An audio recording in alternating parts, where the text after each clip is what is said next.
voy a empezar, hablando de la imagen y del visual, voy a empezar con un vídeo.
Pero el vídeo precisamente es sobre, no sé si, sí, voy a utilizar el término, es sobre la promoción precisamente de aquel Vía Crucis, del Vía Crucis de 2020.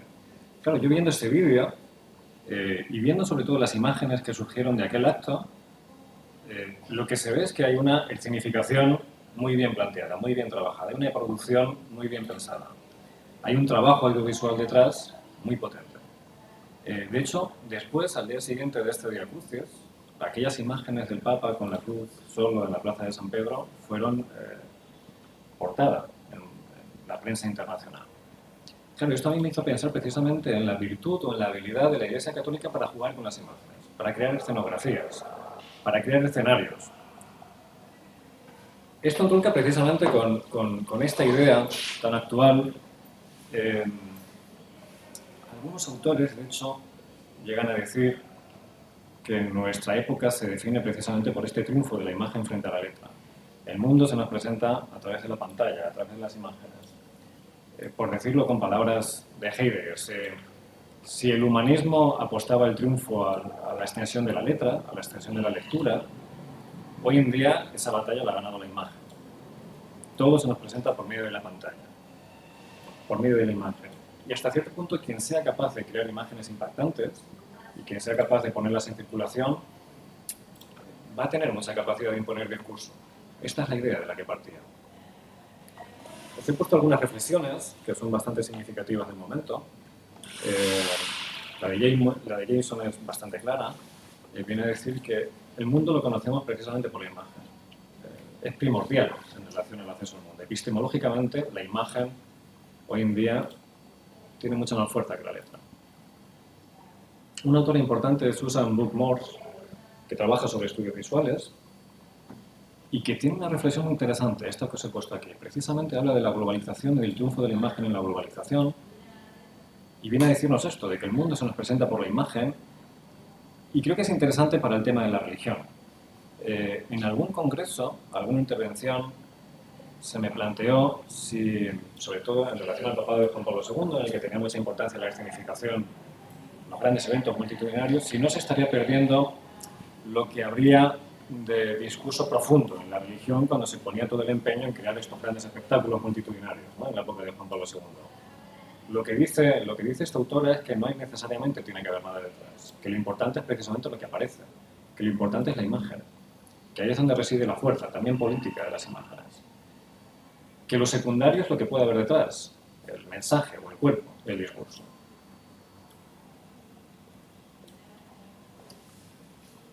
Leyendo a estos autores, sobre todo a José Luis Brea, que es un autor que trabaja en los estudios visuales, que trabajaba, que murió en España, hay una serie de conceptos que a mí me parece que pueden ser utilizados para construir esta perspectiva o esta historización de las imágenes.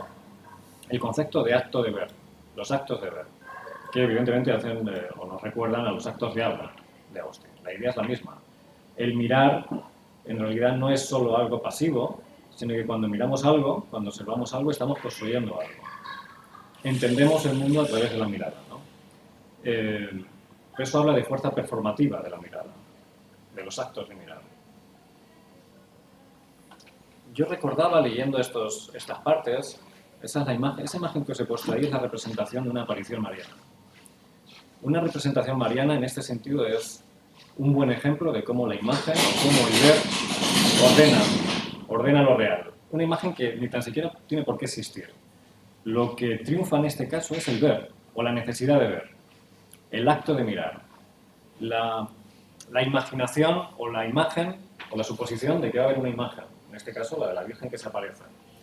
Esta imagen es la que ordena todos estos encuentros, lo jerarquiza también. Concepto importante, o me parece que puede ser útil, el de régimen escópico. Si el acto de ver ordena lo real, el régimen escópico sería algo así como la construcción abstracta de este espacio visual. En realidad, el régimen escópico es un concepto que viene de los estudios visuales que hacía referencia a la diferencia que había entre una obra de teatro y el cine. Utilizado por estos estudiosos de los estudios visuales, harían referencia a la construcción de todo un entramado visual, audiovisual, que ordena la realidad. Y que hasta cierto punto pretende imponernos esta realidad. O sea, ya hay conciencia en esta ordenación de lo real. Hay un trabajo de Mayalen Altuna, que es antropóloga en España, que utiliza, sin utilizar este concepto, pero que sí que aplica lo que podría ser un uso de este concepto. Ella estudia la Cuaresma, la escenificación en el periodo de Cuaresma, la teatralización del periodo de Cuaresma, para demostrar que las emociones que se creaban con esas celebraciones se transformaban en discurso político. De hecho, se utilizaban por el discurso político estas celebraciones. Y le da mucha importancia no al discurso, sino a la escenificación. Cómo se teatralizaba, cómo se ordenaba el espacio escenográfico para representar ese tiempo de Cuaresma. Esto lo vincula al periodo franquista. Y un ejemplo muy claro en relación a lo religioso es la liturgia. La liturgia es la ordenación y la construcción de un régimen escópico determinado. Es la construcción de un... No quiero utilizar todavía este concepto. La construcción de un espectáculo. La construcción de un espectáculo.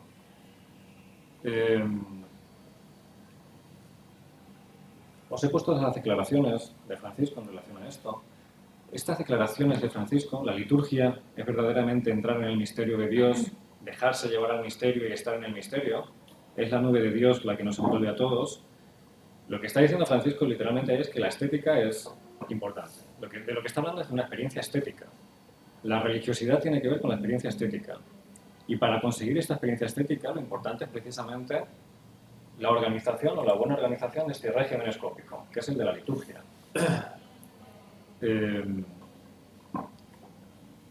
Esto en realidad es político también. Por eso voy a decir que lo visual es político, porque la ordenación de este régimen escópico, la jerarquización de lo que se ve, del espacio, por medio de estos regímenes escópicos, implica una jerarquización social, una ordenación de lo social. Esta cita de este teólogo de los años 40, en pleno nacionalcatolicismo en España, me parece sintomática de esto. Es consciente de que con la ordenación de la liturgia, el valor educativo y formativo de la liturgia resalta por el mero hecho de la sabia y bella combinación en ella de la palabra con el gesto y de entrambas con el canto. Todo ello ejerce extraordinario poder pedagógico con niños y grandes. O sea, en el fondo está reconociendo que esta organización, que esta teatralización, que esta escenificación tiene una función política, que es importante para trasladar el discurso. La razón, en realidad, es que lo visual, la imagen, casi siempre apela más a las emociones que lo literario. Esto es así. De hecho, creo que la Iglesia Católica casi siempre, o históricamente, ha privilegiado lo figurativo o el imaginario figurativo frente a la letra, frente a lo racional. Si la organización de este régimen escópico, voy a unir estos dos conceptos, actos de ver y régimen escópico. El concepto de acto de ver, no lo he dicho, implicaría algo así como dos vertientes. El acto de ver individual, el sujeto se construye construye su mundo por medio de la visualidad, por medio de lo que ve, pero este acto de ver también implica la comunidad, también ordena la comunidad, el acto de ver. Hay dos elementos. Si este acto de ver y este régimen escópico tiene o es de naturaleza social, o sea, si es artificial, si es construido, de la manera en que se ha construido, eso quiere decir que tiene una naturaleza histórica y que por tanto se puede historizar. Y esa es mi propuesta. Mi propuesta es historizar este elemento visual o entender, en este caso la Iglesia Católica, desde la construcción o desde la perspectiva del tratamiento de lo visual. Esta es mi idea. ¿Cuál es mi propuesta? De manera muy resumida. En relación a la imagen, ahora os explicaré por qué, parto de Pío IX. Y parto de Pío IX por una cuestión muy sencilla, que parece muy sencilla, pero creo que es muy importante porque tiene consecuencias importantes. Pío IX es el primer papa, que me corrijan los expertos de Pío IX, que se fotografía. Es un cambio fundamental. La reproducción del papa pictórica tradicional al óleo, hacerse una fotografía es... de esa forma accede directamente el papado a lo que voy a llamar la reproductibilidad técnica, utilizando el concepto de Benjamin. ¿Por qué Pío XII en el centro? Porque Pío XII es un buen representante de un uso de la imagen tecnificada también, pero diferente, en este caso en movimiento. Pío XII es un buen ejemplo del uso cinematográfico. De hecho, Pío XII es el primer papa que construye y que se graba un documental sobre sí mismo, siendo él el protagonista. Y esto es muy interesante porque mientras moralmente o mientras doctrinalmente la Iglesia Católica condenaba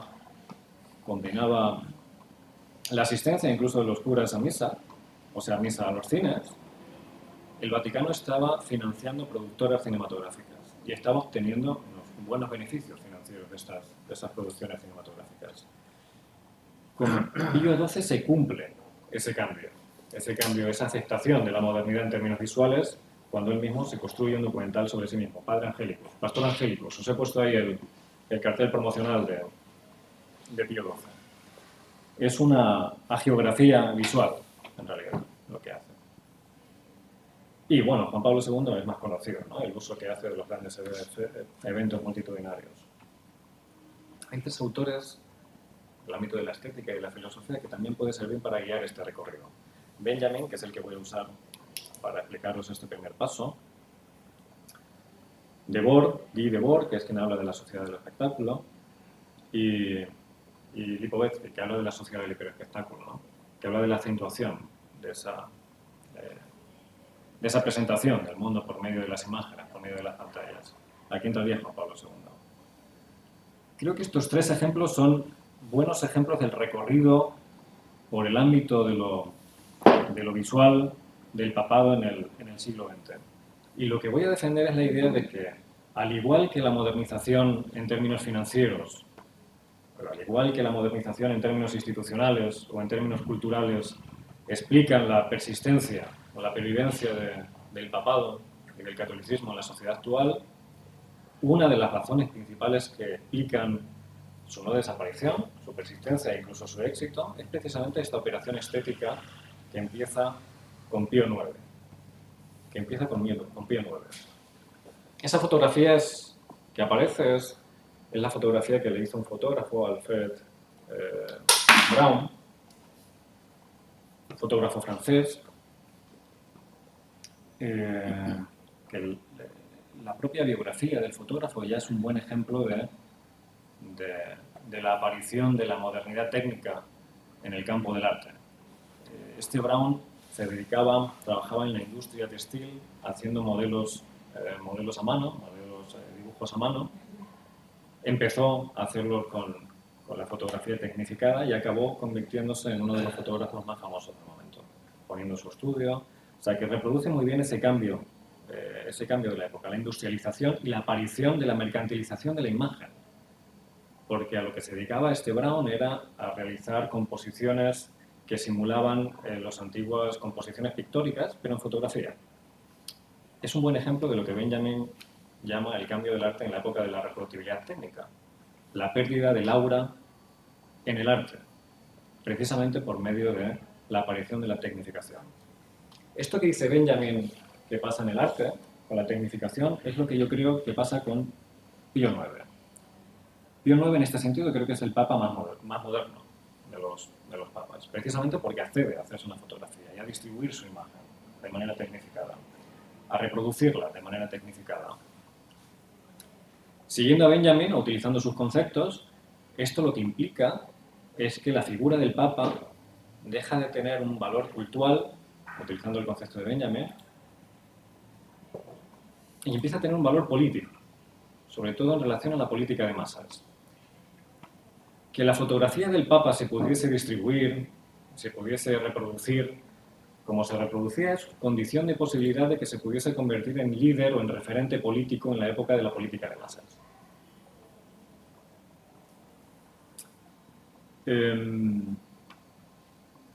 La idea, precisamente, por la que acudo a Pío IX, y sobre todo por la que acudo a Benjamin, es que con esta operación estética, en realidad se produce una operación más profunda. Es la idea de que el papado renuncia a la lejanía que podía ofrecer la representación pictórica, usando los conceptos de Benjamin, y se convierte directamente en mercancía, en una mercancía, que es lo que dice Benjamin que ocurre con estos procesos de tecnificación del arte. El arte pierde de valor cultural y se convierte en mercancía. Claro, esto es lo que yo creo que ocurre con Pío IX. Se convierte en mercancía, adquiere la forma moderna por antonomasia, que es la forma de la mercancía, que diría Marx. Esto también, igual no lo debería decir porque se está grabando, es una forma de ser marxistas, sin citar mucho más, es una forma de ser marxistas por la estética marxista, sobre todo por Benjamin, Debord. A mí esto me parece que es fundamental, y es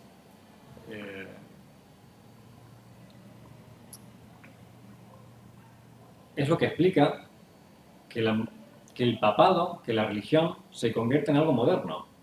Se convierte en algo moderno, precisamente por esta operación estética. El simple hecho de hacerse una fotografía cambia por completo la imagen que se pueda tener del papado, o lo que es el papado.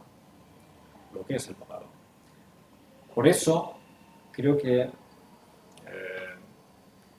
puede ser interesante esta perspectiva, sobre todo, no solo por la historización que podamos hacer de este proceso, que pasa por varias etapas, imagen fotográfica, cine, espectacularización con Juan Pablo II, o incluso el uso de los recursos audiovisuales, como hemos visto con Francisco, con el Vía Cruces. Esto ya sería más la sociedad del todo pantalla que diría Lipovetsky, el uso de las pantallas que lo han invadido todo. Creo que es interesante, sobre todo, para introducir en los debates sobre la secularización, la modernidad y la religión. Claro, si el debate es si la religión es una institución moderna, yo creo que en este sentido es actualmente no solo moderna, sino incluso hipermoderna, como diría Lipovetsky.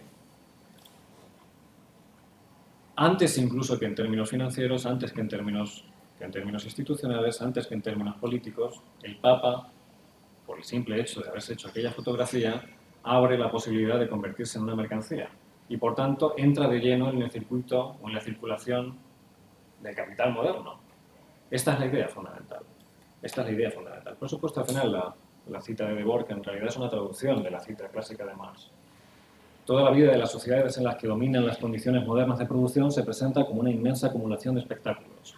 El espectáculo es la forma que adquiere la mercancía precisamente en las sociedades de espectáculo. Mi idea es que la Iglesia Católica entra de lleno en la sociedad del espectáculo, entra porque tiene unas características que favorecen esa entrada en la sociedad del espectáculo, eso que he dicho antes, la tradición pictórica, la tradición figurativa, que la sitúan con preeminencia en esta sociedad de la pantalla, en esta sociedad de la imagen. Esta es la idea que os quería trasladar.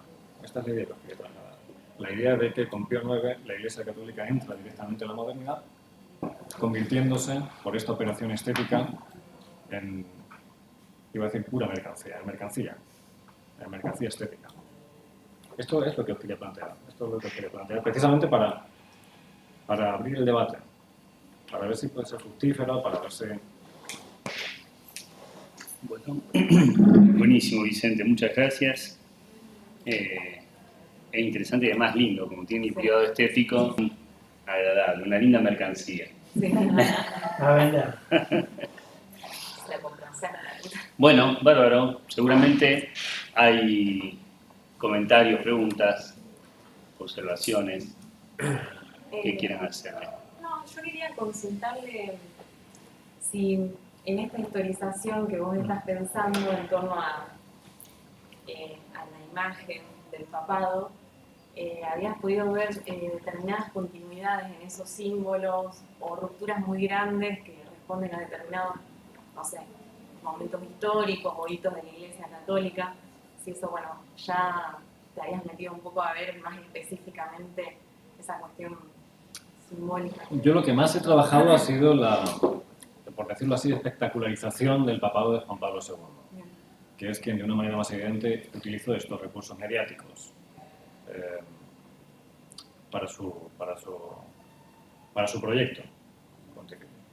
La fotografía que os he puesto antes, de Juan Pablo II, por ejemplo, es la que se toma en el acto con los jóvenes que tienen lugar en el Santiago Bernabéu, en España, en 1982. Hay muchas de aquel encuentro y en todas las fotografías de Juan Pablo II aparecen muchos fotógrafos y muchas cámaras alrededor. Y esto me parece que es significativo porque lo importante es la imagen, precisamente. Es un ejemplo de cómo la imagen y el buen uso del espectáculo para distribuir la imagen en el papado de Juan Pablo II es evidente. Hay una imagen en la que llega Juan Pablo II a España y hace lo que hacía siempre, aquel espectáculo que era bajarse del avión y besar el suelo, rodeado de cámaras por todos lados. Claro, la idea es esa. En el papado de Juan Pablo II es muy evidente que hay una espectacularización, muy clara. De hecho, fue criticado dentro de la misma Iglesia por organizar estos espectáculos, precisamente por esta idea. Si no se perdería la profundidad del mensaje, si no se reducía todo a adorno, a ruido, a espectáculo. Creo que precisamente lo interesante es esto, que no necesariamente tiene que haber algo detrás, que lo que tiene que ofrecer y lo que triunfa en la sociedad del espectáculo es el espectáculo.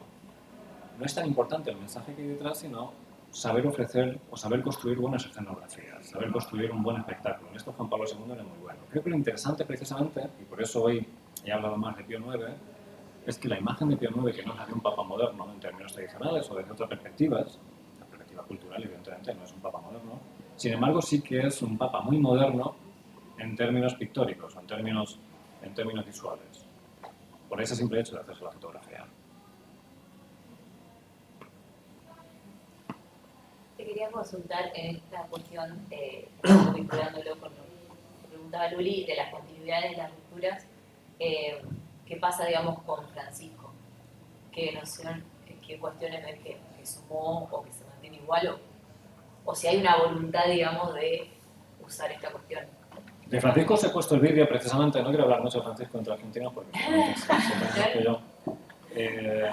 Yo creo que es muy buen comunicador, que sabe lanzar discursos, o sea, que sabe lanzar mensajes para que triunfen. Creo que es muy buen conocedor de la potencia que tiene el audiovisual. De hecho, el vídeo que os he puesto es de una muy buena producción audiovisual, Vatican News.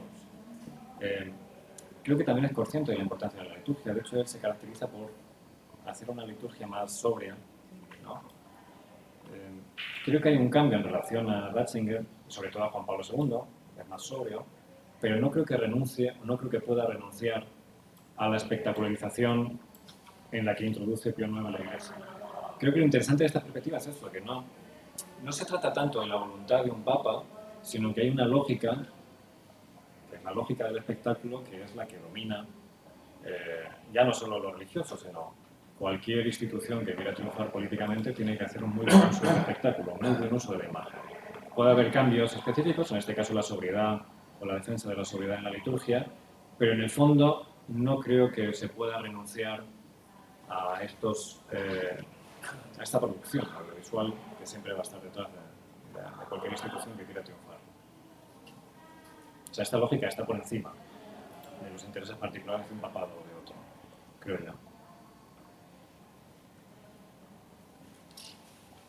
yo tengo como algunos pensamientos que me voy a permitir, como somos todos conocidos, hacer en voz alta. Dale.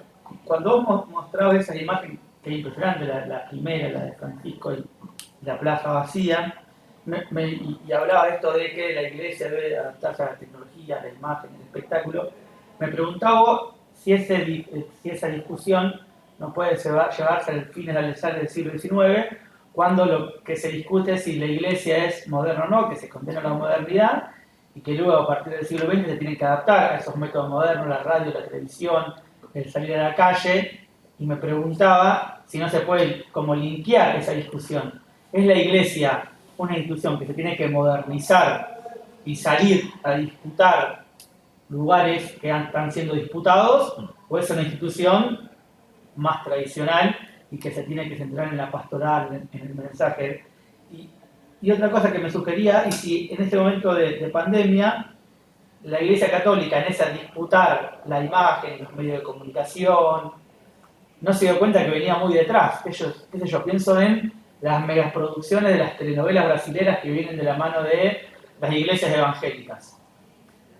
Digamos, si en eso, digamos, lo lleva mucho esa discusión de finales del siglo XIX, como que es la Iglesia Católica la que siempre arranca por detrás y se da cuenta que esa disputa de la imagen es muy importante. Mucho más en este contexto que voy a explicar bien de la pandemia, de la imagen, de lo visual y de lo fuerte que fue. Una anécdota muy estúpida. Yo soy de una localidad muy chica. Las iglesias, cuando no se les permitían celebrar, tuvieron que salir y aprovechar el Facebook o del cura o de alguien para empezar a salir a transmitir misa. Es como que los encontró en un momento en el cual no estaban preparados y tuvieron que salir a apelar a herramientas que no tenían. Sí, es interesante lo que dices. Yo creo que la iglesia sí que estaba preparada para esto. De hecho, un ejemplo, creo que aquí en Argentina se da mucho. La Semana Santa. La Semana Santa no es más que la significación, la teatralización, el uso de las imágenes, el uso del espectáculo con fines religiosos. O sea, yo creo que la iglesia sí que está preparada para hacer un uso de la imagen. De hecho, cuando nos fijamos en la liturgia, por eso he puesto el ejemplo de la liturgia. La liturgia es una construcción, es una teatralización. Muy antigua, además. Muy antigua.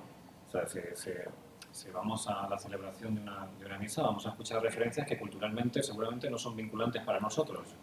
En tiempos de Poncio Pilato iba Jesús, eso culturalmente no nos dice mucho, no apela a nuestra realidad. Lo que quiero decir es que lo que sí apela a nuestra realidad, o lo que sí puede ser una explicación del éxito, es la teatralización que hay alrededor. La escenografía, las formas, el mantenimiento de una identidad que es una identidad simbólica, es una identidad que tiene que ver con la imagen, más que con el discurso. Por eso apelo yo a la importancia de la estética, a la importancia de lo figurativo. Lo que crea identidad entre los católicos, por eso hablo del logo en el título, es precisamente la imagen, es el símbolo. Y yo creo que en esto la Iglesia no tiene mucho que envidiar a los nuevos grupos. Creo que los nuevos grupos sí que hacen una cosa que está muy bien, que es acentuar mucho la emocionalidad en los actos religiosos.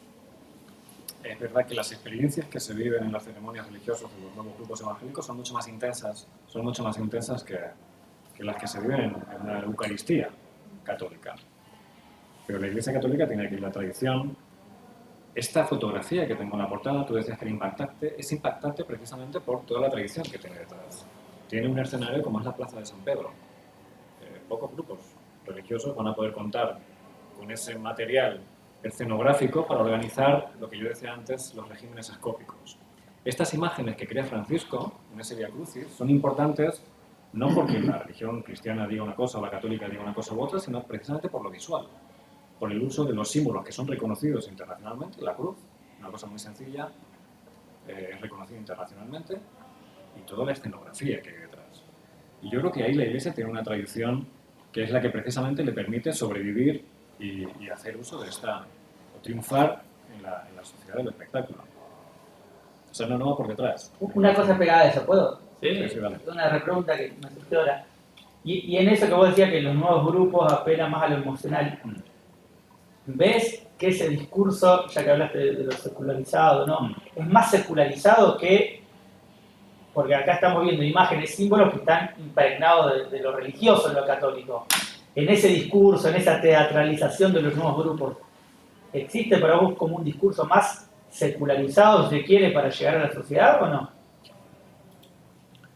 No soy experto en los nuevos grupos que han No, no, pero Te voy a digamos... dar mi opinión. Sí, eso. Creo que una de las características de la sociedad también del espectáculo es precisamente la preeminencia de lo emocional, también de lo experiencial. Si la sociedad de la imagen, o la sociedad de la imagen prima lo experiencial, prima lo emocional, evidentemente estos grupos carismáticos ahí van a tener también un buen filón. Creo que es su época también. Bueno, es que esto en términos estéticos podríamos hacer la diferenciación así, ¿no? En la época en la que la letra se está dejando un poquito de lado. Esto lo cuenta Ansel Japet, no sé si conocéis a Ansel Japet, es un filósofo francés, alemán, que es discípulo de Guy Debord. Él pone el ejemplo de cómo la letra ha ido perdiendo el terreno en relación a la imagen, ¿no? Él pone el ejemplo de cómo cuando muere Víctor Hugo, en Francia las calles de París se llenan de gente acompañando el féretro. Y él dice que esto hoy en día sería imposible, porque hoy en día ningún escritor puede arrastrar a las masas como las ha arrastrado Víctor Hugo. Esto es un ejemplo de que hoy en día posiblemente tenga mucha más capacidad de influir un streamer de estos, un youtuber que usa la pantalla, que alguien que use la letra. O sea, es un buen ejemplo del triunfo de la imagen frente a la letra. Y normalmente el uso de la imagen está relacionado con lo emocional y no con lo racional. Lo racional está más relacionado a la letra.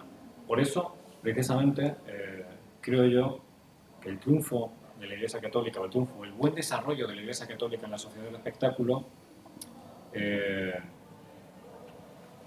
o la sociedad del espectáculo ofrece un terreno en el que la Iglesia Católica se puede mover bien. La Iglesia Católica y cualquier religión, precisamente por ese apelar a lo emocional y no a lo racional.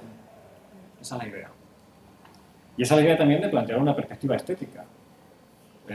La época en la que la imagen es preeminente, bueno, pues vamos a historizar este uso de la imagen. ¿O qué implicación tiene el uso de la imagen? O en relación a tu pregunta que haces antes, ¿cómo cambia históricamente el uso de la imagen en una época o en otra? Yo empiezo el pie 9 porque es quien hace uso de la imagen tecnificada, la fotografía. Pero la imagen usada por la Iglesia Católica se ha hecho siempre.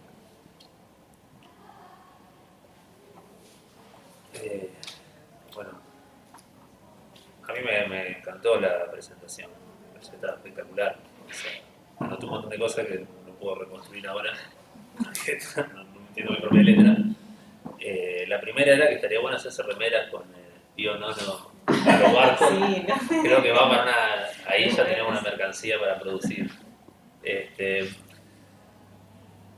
Una reflexión que me genera lo que vos decís es... hemos hablado, ¿te acordás sobre la serie del joven Papa, no? No sé si te la vieron, que trabaja fundó, bueno, en donde usando tu marco de análisis uno podría decir, lo que trata de hacer ahí ese Papa es volver atrás, ¿no? Alejarse de la época de la reproductibilidad técnica, volver a reconstruir el misterio, o un misterio con otras características, no habla, no se muestra, no sale. Y ahí la pregunta que me genero es si esto es algo específico de la Iglesia Católica, de las religiones, o es un rasgo general y lo podemos encontrar en cualquier identidad más o menos colectiva en una sociedad regida por estos cánones, ¿no? Si uno piensa, no sé, supongamos, la identidad que tuvo durante buena parte del siglo XX el Partido Comunista. En buena medida también había símbolos, el martillo, música y una serie de estímulos orientados a producir una experiencia. Eso, creo que cuando uno ve las ceremonias nazis está buenísimo, la propia película de Leni Riefenstahl, o sea, hay toda una serie de herramientas, la misa uno podría pensarla así, ¿no? Como un dispositivo en el marco del cual uno puede vivir una experiencia, ¿no? Entonces, bajo el presupuesto de que en realidad la identidad o el vínculo identitario no se construye con palabras, como diría vos, sino a través de la experiencia. Y las imágenes serían un insumo privilegiado para que uno pueda producir experiencia. A mí lo que es... Esa es una pregunta general, digo, si vos ves especificidades o rasgos más claros en las religiones respecto de otros fenómenos de la vida social y política contemporánea, para pensar esto. Lo que sí yo lo veo, punto y aparte, digamos, muy original. Me parece que esto, así como vos lo estás planteando, no lo hizo nadie para la Iglesia Católica, sí para otras cosas. Lo que hizo Emilio Gentile ha hecho algunas cosas del fascismo, pero digo, alguien que haya hecho una historia del papado con esta perspectiva, me parece que es un aporte, es como muy original, o sea, me parece que está buenísimo. Después, lo otro que me había notado es que ahí, digamos, me parece que el desafío que tenés por delante es cómo traducir esta hipótesis a los diferentes catolicismos que hay. Porque acá, digamos, en tu presentación, que obviamente es muy cortita, el catolicismo aparece como muy monolítico. O sea, hay como el catolicismo es lo que cada papa está haciendo en un momento. Si uno piensa, porque la teología de la liberación va a contramano de esto. O sea, hay todo un esfuerzo por desprenderse de las imágenes, por abandonar el catolicismo barroco, que he hecho una disputa que tengo con la teología del pueblo en Argentina, es decir, bueno, hay que volver un modelo más ilustrado de palabras, no con discurso. Por eso Ratzinger creo que también está lejos de esto, porque es mucho palabra, un teólogo, un intelectual, más vinculado, tiene menos capacidad para producir. Francisco lo entiende espectacular. Entonces ahí empieza el desafío de ver cómo hacer para, o en todo caso, recortar bien el objeto. Puede ser el papado estrictamente, la figura del papa. Porque ponele, después decías lo de Pío XII con el cine, bueno, pero el cine también se viene usando ya desde bastante antes, filma las, bueno, coronaciones de vírgenes, pero además el cine, los círculos de obreros, o sea, es una herramienta que ellos usan desde por lo menos la década del 10, del 20 ya se usa. Pero bueno, qué sé yo, esas son cosas más puntuales, digo, entonces el desafío es ese, ¿no? Más allá de la... y bueno, después lo seguiremos charlando, porque hay un montón de cosas que no... Sí, justo este es el problema que yo encontraba en el planteamiento. Yo me sorprendo y no sé si hablo de religión o hablo del papado. Me siento más cómodo hablando del papado. A mí me cierra más, con el papado me cierra más, sí. Sí. Ese es el problema, acotar a qué me estoy refiriendo. Sí, ahí tienes razón. Y ahora que te escucho, me genera esa sorpresa, así como nadie lo hizo.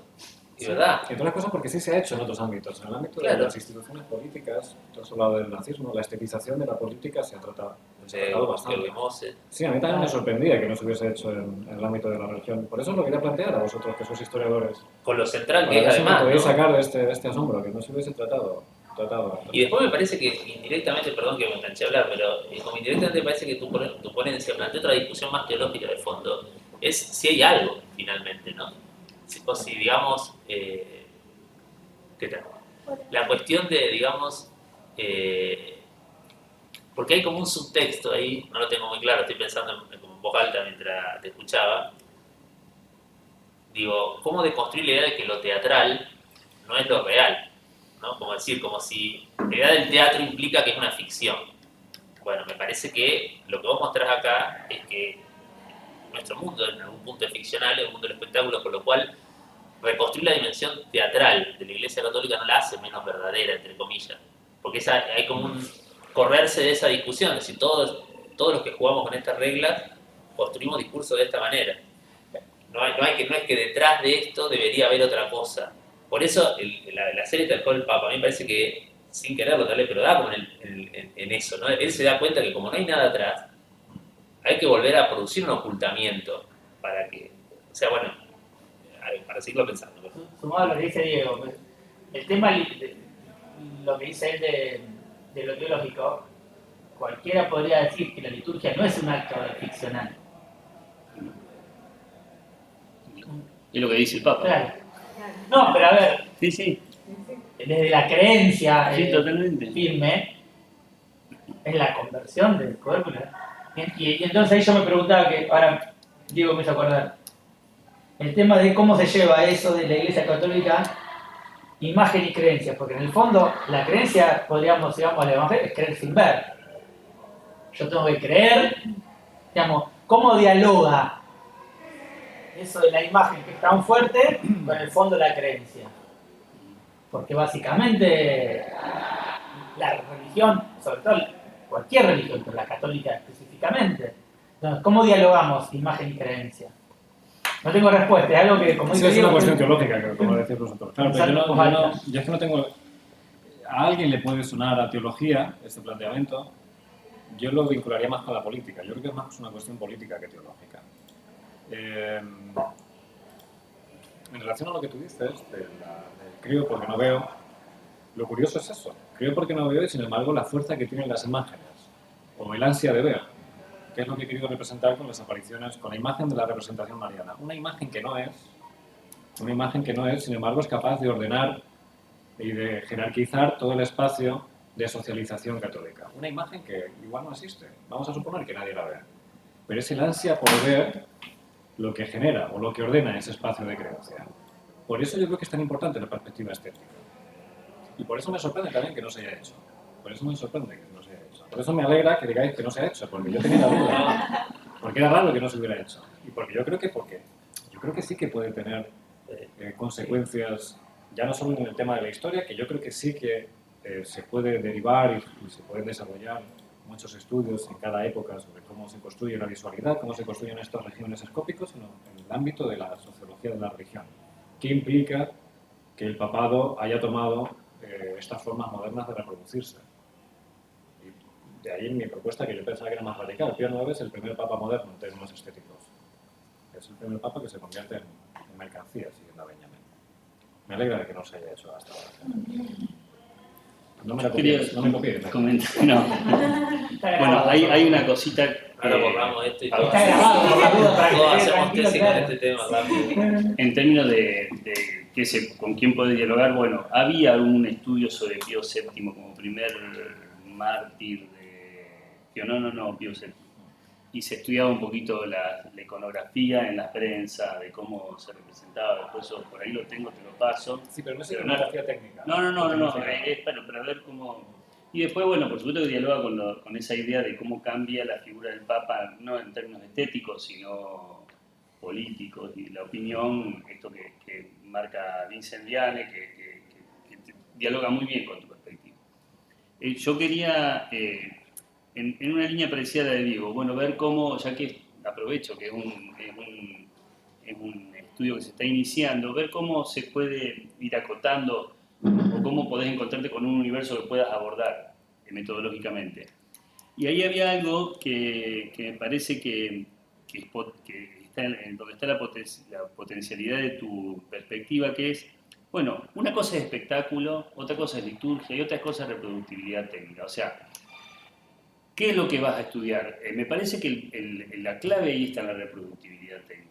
No tanto en el espectáculo, en la imagen, porque eso, bueno, como vos mismo decís, es inherente al culto católico, a la liturgia, y no solamente católico, obviamente, de Egipto, qué sé yo. Bueno. Entonces, el tema de ir a lo simbólico, convocar simbólicamente, apelar a la estética, apelar al lenguaje común, como decía Diego, de otros ámbitos, bueno, eso no es específico, sino que parece ser, o estaría bueno pensar que en la reproductibilidad técnica es donde te marcas, como vos decías, un régimen escópico específico.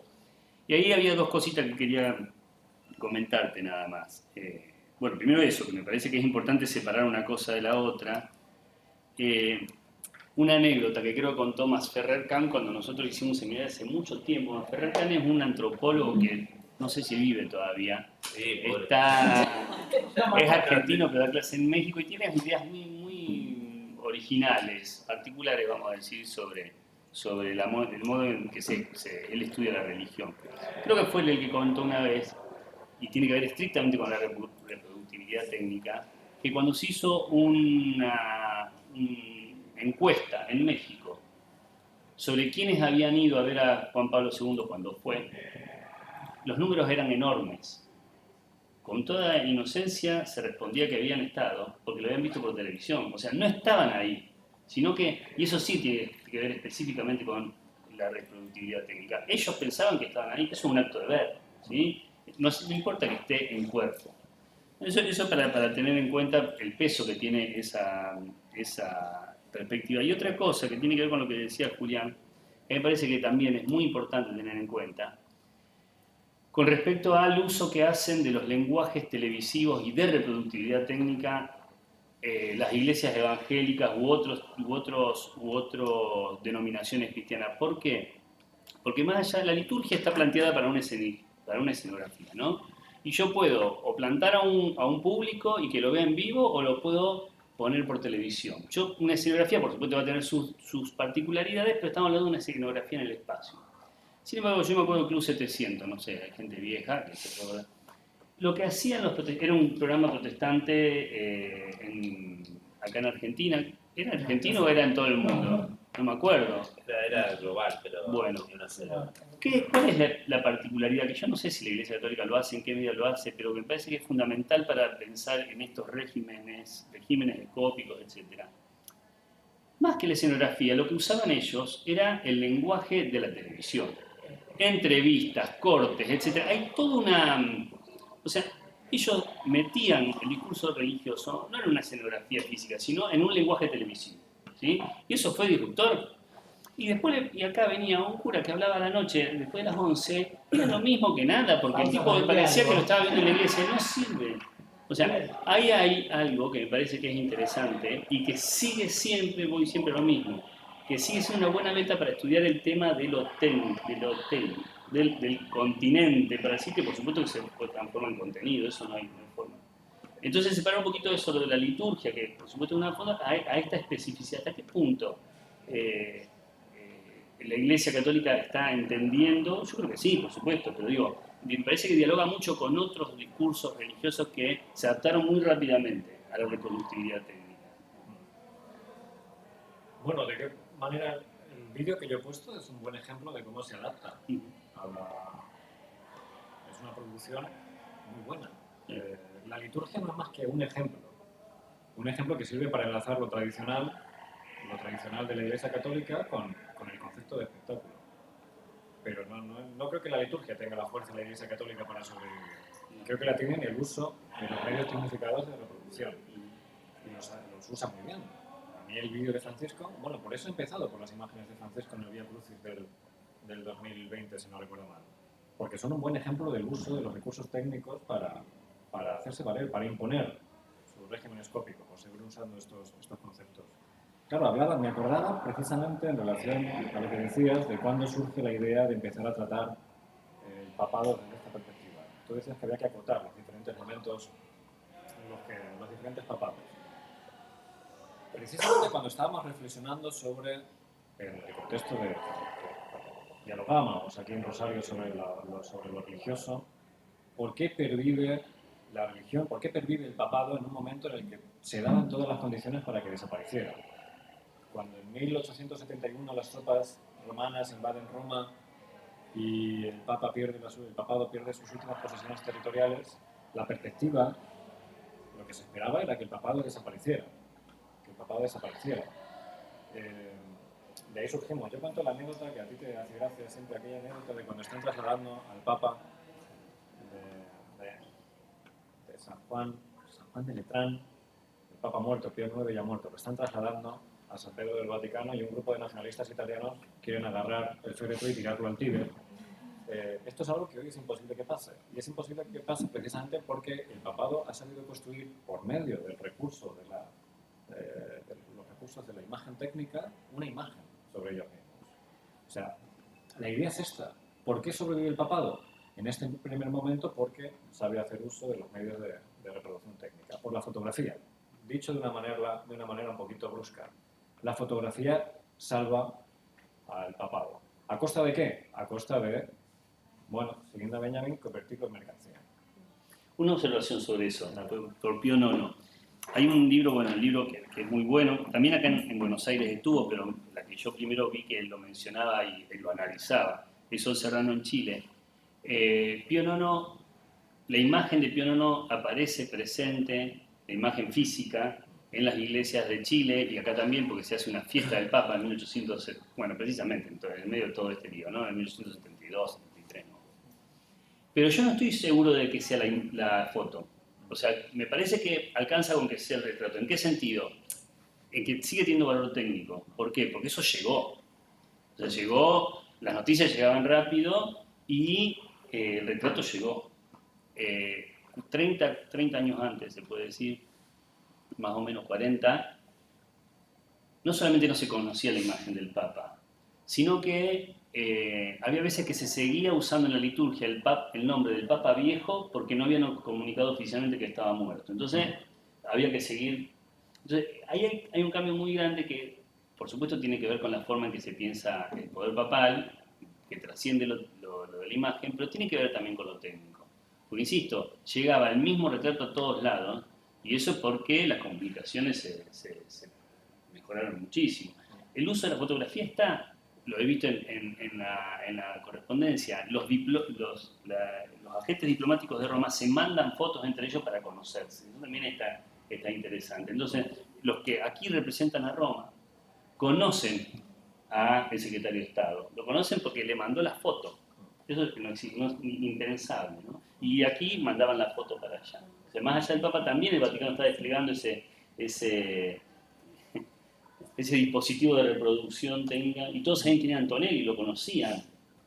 Y eso, la verdad que eso es para entender, es para seguirlo porque es interesante. Sí, es un buen ejemplo, ¿no? Es verdad que va con el espíritu de la época, vamos a decir. Claro, yo me he centrado en la operación estética de la fotografía de Pío IX para ejemplificar ese proceso que también podríamos haber llamado de industrialización de la imagen del Papa. Por eso uso también o cuento la trayectoria profesional de Alfred Braun, del fotógrafo, porque representa muy bien ese paso de una concepción tradicional de trabajo pictórico a una concepción tecnificada, a una concepción fotográfica. En realidad se representa un espíritu de época. El momento de Pío IX me parece ejemplar precisamente porque se adentra directamente ya en el uso de los medios técnicos. Pero claro que hay muchos más ejemplos, claro, es toda la época. Pero podría haber sobrevivido el papado si Pío IX le hubiese hecho caso a los que alrededor suyo le decían que no se hiciese una fotografía porque esa era una forma menor de arte, o yo creo que lo había tenido más complicado.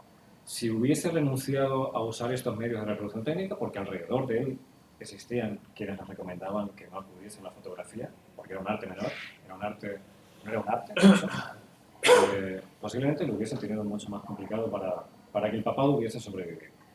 Esa es la idea.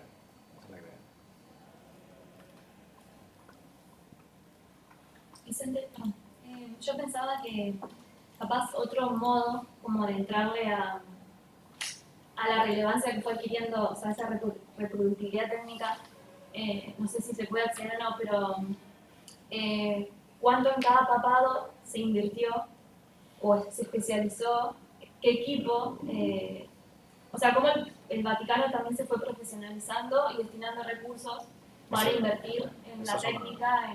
Esa es una buena línea de investigación. Y por ahí uno puede ir viendo, bueno, cuánto más invirtió, en qué... Sí, yo he indagado un poquito sobre precisamente los estudios fotográficos, sobre quién se encarga de hacer las fotografías a los papas. En Roma hay una familia que hasta hace muy poquitos años era la encargada tradicionalmente de llevar el álbum fotográfico del papado. Hasta hace muy poquitos años que el propio Vaticano fue quien se hizo cargo de esta tarea. Pero sí, lo que tú dices es interesante y forma parte de una de esas tareas que yo creo que pueden ser muy productivas siguiendo esta tendencia. Porque quizás eso que dice Melissa se engancha con lo que decía Diego. Bueno, ¿cuál es lo específico de la Iglesia Católica que no comparte con otros movimientos sociales aglutinantes, digamos? Quizás que lo que dice Clary puede estar en la beta de, bueno, es específico porque a lo mejor hay una línea de bajada de se va a reproducir de esta forma, esta imagen, de este modo. Eso sí. Sí, es interesante. Es estudiar el Vaticano como una empresa, claro, una productora audiovisual. Claro. Sí, a mí esa perspectiva me gusta. No, esa la voy a hacer yo también. Pero me alegra que haya surgido de aquí. Te van a canibalizar todos. Ahí tienen el título de la... Sí, El problema en este caso yo creo que puede ser precisamente esa.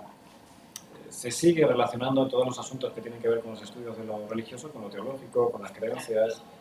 Esta pregunta es constante. ¿Se puede quedar lo religioso en pura apariencia? Lo decís antes. Bueno, desde la posmodernidad este problema no existe porque se parte de la idea de que todo es superficie y no tiene por qué haber nada detrás. Pero desde el ámbito de la creencia sí que puede ser controvertido, claro. Quien crea puede sentirse atacado por esta perspectiva. No, la Iglesia no es una productora audiovisual. La iglesia es el cuerpo de Cristo, es el pueblo de Dios y esto es otra cosa. Bueno, pero ese problema yo creo que también es Sí, con cualquier. Sí. transversal. Una última cosa que pensaba en relación con esto de la... Usaba usted mucho la palabra adaptación, ¿no? Y todos la usamos. Y ahí hay como un tema a pensar, no lo tengo claro ahora. Pero, porque eso da a presuponer, ¿no?, que estas transformaciones se dan sin la participación de la Iglesia y la Iglesia trata de seguirlas, ¿no? Bueno, hay toda una discusión sobre si eso es así o si la Iglesia es efectivamente uno de los... El mundo católico, digamos, con toda su complejidad, participa de la construcción de esa modernidad. Vos mismo estás diciendo que se fotografía cuando prácticamente nadie se fotografía todavía. Y la propia lógica de la liturgia, uno podría decir, los gérmenes de esa sociedad del espectáculo estaban contenidas en el ritual católico del antiguo régimen. Entonces ahí me parece que hay como una línea para pensar, para que no nos hagan trampa las categorías, porque uno, al hablar de adaptación, uno termina pensando que hay como que contrabandea, ¿no?, una idea de la secularización más tradicional, como si hubiera actores que están de por sí adaptados, entre comillas, y otros que tienen que adaptarse. Entonces, no lo tengo claro, no sé si la Iglesia tiene o no que hacerlo, pero me parece que es como una advertencia. Y me parece que este tema da para pensar justamente esa discusión. Pero yo te digo mi opinión, que no la quería dar porque como se está grabando yo me estoy cortando mucho y no quería utilizar muchos conceptos que sí, pero bueno, lo vamos a utilizar al final. Te ponemos la nubecita esa. Al final del acto lo utilizamos. Claro, yo uso el concepto de mercancía precisamente porque la idea... Es verdad que esto igual es una noción marxista demasiado ortodoxa o demasiado mecanicista. La idea de que una vez que, en este caso, la institución se somete a las lógicas de la mercancía, ya da igual lo que quiera uno u otro. El sujeto ya no es importante. Lo importante es lo que llama Marx el sujeto automático. La lógica va a ser la que va a dirigir la deriva, en este caso eclesial. Y si no la sigue, desaparece. O sea, la lógica de la mercancía, la lógica del espectáculo está por encima de las voluntades de los sujetos que actúan en este caso. Pero claro, esto es una perspectiva que implica también una posición teórica que es difícil compartir, seguramente, por muchos. El marxismo precisamente tiene estas cosas. El marxismo mecanicista. Necesita sacarse más fotos para ser más aceptado. Vosotros imagináis un papa que renuncie a la imagen, o al uso de la imagen, o al uso de la producción audiovisual. Yo no creo que sea imaginable que una institución política que quiera triunfar hoy en día salga de las lógicas del espectáculo. Yo creo que no es imaginable. Y si hay algún obispo que quiere, o algún cardenal que quiere ser papa y propone, no, mira, yo voy a sacar a la iglesia de estos circuitos del espectáculo, pues seguramente no sea papa, seguramente no llegue. Es que hay algo también con, por ejemplo, Hollywood. La figura del Papa les gusta. No por una cuestión... Sí, lo tienen como como una cosa exótica que simbólicamente les rinde. Muchas películas parecen comedia y todo el Papa haciendo cosas. Sí, pero me parece que en eso juega más lo misterio que lo otro. Sí, puede ser, no sé qué, pero digo, hay mucho que es involuntario, que cuando uno empezás a circular en ese mundo de imagen reproducida y todo, también hay muchas cosas que salen del control, ¿no? Y empieza, en términos de mercancía también, empieza a circular y bueno, te ayudan a darle valor a eso, pero también se lo dan a otro. Eso, bueno, sería otra investigación, pienso, pero seguro. Digo, si no existiera más la imagen del Papa ahí, no solamente el mundo católico sería diferente, el mundo no católico también, porque hay toda una convención en torno al Papa. Más que sobre el Dalai Lama. Bueno, en el joven Papa la hipótesis es que en una sociedad ya, digamos, del hiperespectáculo, no sé cómo llamarla, la forma de producción de espectáculo era desaparecer. Esa es la hipótesis en realidad. No es que sale de la lógica del espectáculo, pero abandona la imagen. Es decir, todo se ve. Si no me pueden ver, es la forma de ser visto, digamos. Claro, entonces, bueno, eso sería interesante leer esa serie con estas hipótesis que vos traes. Sí se ve, en esa escena, o sea, lo que se ve es que no se quiere ver, pero se ve la sombra. Claro, se ve la sombra. Hay una escena en la que él se esconde su figura, pero sí se ve la sombra detrás del balcón de San Pedro. O sea, sí. Es una forma diferente de imagen. Claro, se ve su ausencia, Se digamos, ve su ¿no? Sería algo sí, así. vamos a decirlo así. Y pensando en el estudio de Vicente, sería muy difícil hacerlo quizás con otras religiones. Porque Que no en tiene otra papa. religión no tenés Líderes, una claro. figura central de líder como la de Papa, no la tenés en la Iglesia Ortodoxa, no la tenés en los protestantes, y no tenés tanto el peso de la imagen. Me parece que lo mismo que él está intentando hacer a través de la imagen, me parece que con otros tipos de instituciones religiosas sería aún más difícil. Con una Me da la religión, sensación, con una religión iconoclasta sería complicado. claro. sería mucho más Claro, complejo. por eso yo creo que la Iglesia Católica tiene ventaja en este terreno. Claro. O sea, si la sociedad en la que vivimos es la sociedad del hiperespectáculo, la Iglesia Católica Vos tiene ves un la terreno imagen del Papa favorable. y linkeás derecho con el Vaticano y la Iglesia Católica. Ahora, ves la imagen de un patriarca ortodoxo y no linkeás con nada. Pero yo no descuidaría el mundo protestante. Mirá que no necesitan papa para hablar ese discurso con mucha facilidad. En la imagen. Claro, por eso me Pero parece acá estamos interesante hablando- lo que le dice Diego. Bueno, pensemos en el Papa, porque ahí va a hacer un cruce Sí. entre una particularidad católica y cómo se combina la existencia de un líder incontestado, que además es el símbolo de la unidad, porque no es que es solamente un líder, no es como un presidente que está el Estado antes del presidente. Acá no puede haber mundo católico sin Papa. Entonces,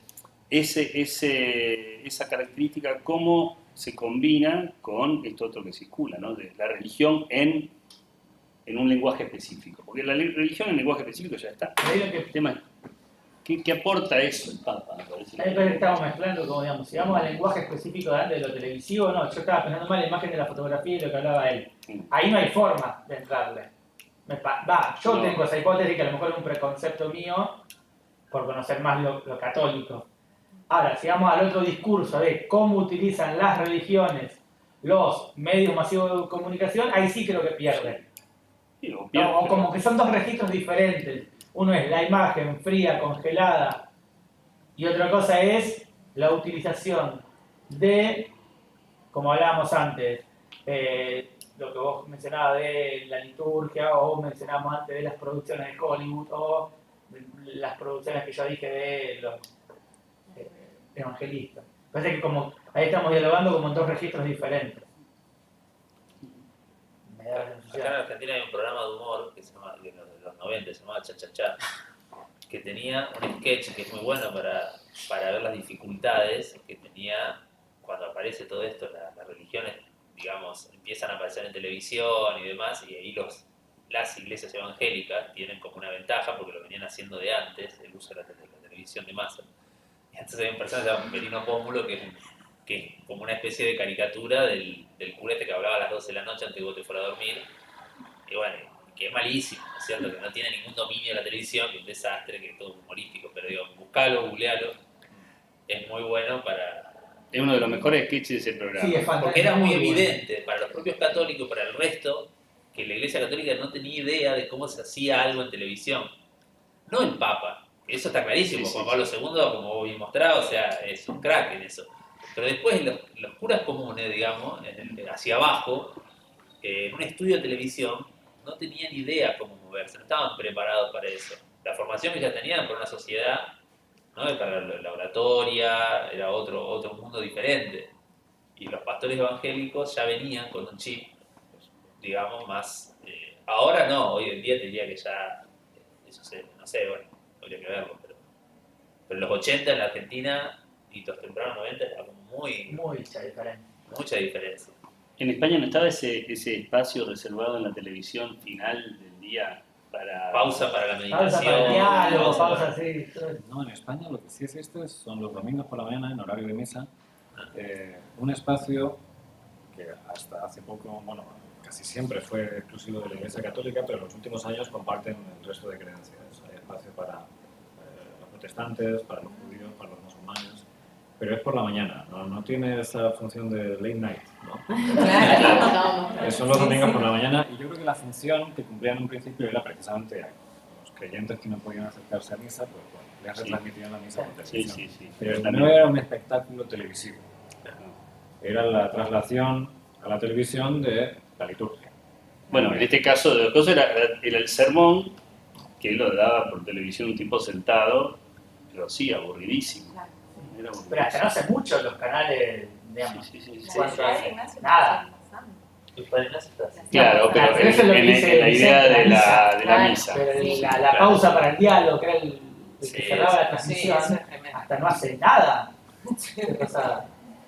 En España, cuando aparecieron las televisiones privadas y la Iglesia Católica pudo hacer uso de su productora audiovisual, sí que ha habido algún sacerdote que se ha hecho famoso usando recursos televisivos. El histrionismo, por ejemplo. Padre Loring, creo que se llamaba. Aparecía en televisión y además tiene una forma muy imperativa de decir las cosas, condenando esto es pecado, esto es... Pero sí hizo famoso precisamente por esos modos histriónicos de hacer televisión. No por el mensaje ni por... Y eso igual sí es un ejemplo de los recursos televisivos. Sí, eso sí que me suena. Pero en España yo creo que no tenemos... no surgieron estos nuevos grupos evangélicos que creo que, como decís, sí que aparecieron ya con las propias lógicas televisivas organizando sus espectáculos. En España no tuvieron tanta proliferación en su vida. Hay una cosa que estaría interesante pensar hablando de cómo van cambiando esos lenguajes y todo, que en el término del papado, he visto algunas, no sé si ustedes han percibido, los pequeños videitos, ¿no? Que uno ve el videito del famoso en situación íntima o en situación pública, pero no televisado, que lo grabó alguien con el celular y lo pasa y eso se viraliza. La viralización. Y he visto de Francisco algunos que son interesantes en términos para promocionarlo, ¿no? Porque él crea una ficción, la ficción de que no está actuando para las cámaras, porque lo tomaron con un celular, pero se transforma en definitiva en una televisión. Hay una que habla a una pareja que se está por casar y dice, ¿cuándo entran a la cárcel? Claro, es una imagen muy cercana a la que te permite hacer eso. Y eso es propio de esta forma hoy del manejo de imagen y de difusión de las imágenes, ¿no? De contenido audiovisual. Y eso ya llegó, a Francisco llegó. Tal vez Francisco sería otro capítulo, eso habría que pensar. Claro. Porque tiene menos de superstar que de la construcción de una cercanía. Sí, a la hora de organizar el Tipo de sistema, ver cómo lo hace. sí, también tenía ese problema. Por eso he puesto fotografía, cine y imagen digital. Y la imagen digital haría más referencia a lo que tú estás diciendo, al uso de las nuevas tecnologías, de los nuevos medios de comunicación, de las redes sociales, cómo el papado se ha adaptado al uso de estos vídeos virales, estos vídeos que pueden llegar por WhatsApp, por Sí, Facebook, que seguramente también se esté pensando y seguramente también lo estén construyendo de alguna manera. Y él tiene que estar atento porque seguro que te van a agarrar con el celular. Vos Sí. tenés que estar todo el tiempo pensando. Pero en términos de los estudios visuales, en términos estéticos, es otra forma diferente de imagen. Ujú. Es otra forma diferente de imagen que exige otra forma diferente de entender esta producción. Sí, además construyen noticias, finalmente. O sea, eso es levantado y termina en todos los medios. Bueno, así que, Claro, y por ejemplo, desde la perspectiva televisiva, cualquier cosa que se producía estaba enfocada para un horario determinado, se ponía solo una vez a la semana. Hoy en día no, hoy en día es lo que dice Lepoet, la sociedad del todo pantalla. En cualquier momento, a cualquier hora, mensajes cortos, en cualquier dispositivo. Por eso decía que era tan importante la imagen, porque todo se nos presenta a través de la imagen. La imagen nos ha invadido por todos lados. Quería hacer... Yo tenía una pregunta sobre qué papel juega la sociedad en impulsar la mercantilización, porque qué valor también se le da a esa imagen, porque, o sea, la fe es creencia, tenemos fe porque creemos en las cosas. Si esa creencia, ese impulso de la sociedad, también impulsa con ese mercado. Esa es mi pregunta. Voy a seguir utilizando el lenguaje este lenguaje que estamos usando de mercantilización. ¿Qué función tiene la sociedad? Desde la perspectiva de la concepción de la sociedad del espectáculo, de Guy Debord, por ejemplo. De espectadores, vamos a decir. La sociedad o los creyentes podrían ser considerados como espectadores. Por lo menos en la época que podríamos ubicar en la época del cine y de la televisión.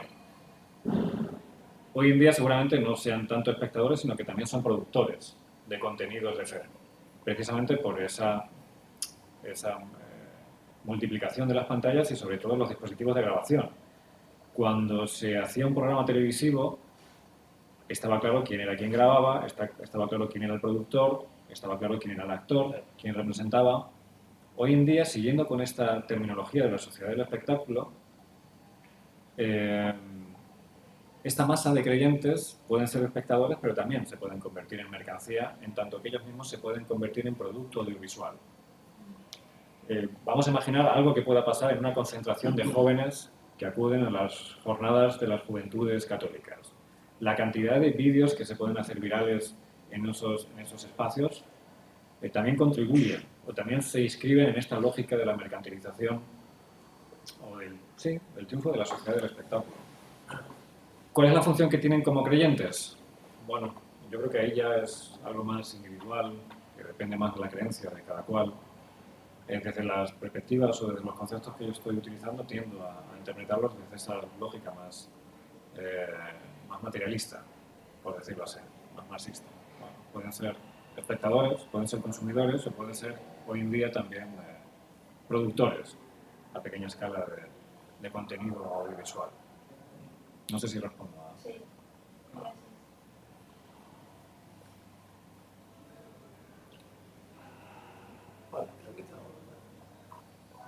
Muchas gracias.